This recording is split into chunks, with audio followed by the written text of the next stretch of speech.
الشارع الثاني اللي تنوجدوا فيه بيع اللحوم والقياط اللي تيديروا فيهم الكفتات ديال نهار السوق الاسبوعي. وحنا يا ولاد البلاد وتنظروا دائما في السوق الاسبوعي وتنشوفوا الواقع ديالو كيفاش وقع، كيفاش يعيشوا هاد الناس هادو في هاد البيئه هادي.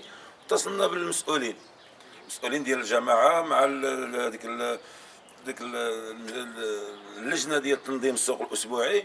قلنا لهم اللهم هذا منكر، واش النفايات في السوق الاسبوعي اللي تتباع فيها المواد الغذائيه ديال المواطن وهي عايشه في هذه الحاله هذه. دول برغوث تتباع امام الدقيق، دول برغوث تتباع المبيدات الحشرات تتباع امام ديال بيع الدجاج ديال السوق الاسبوعي.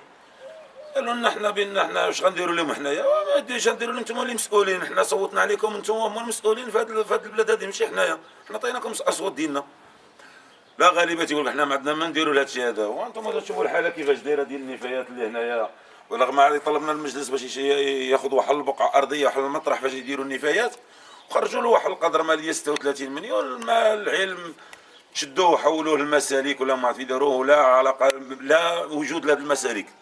يعني بحقيقه لا وجود لهذه المسالك، ما كاينه لا مسالك لا والو. تحولت الفلوس ديال 36 مليون باش تمشي للمسالك بلاصه المطرح داوها لجهه اخرى وما تخدمتش.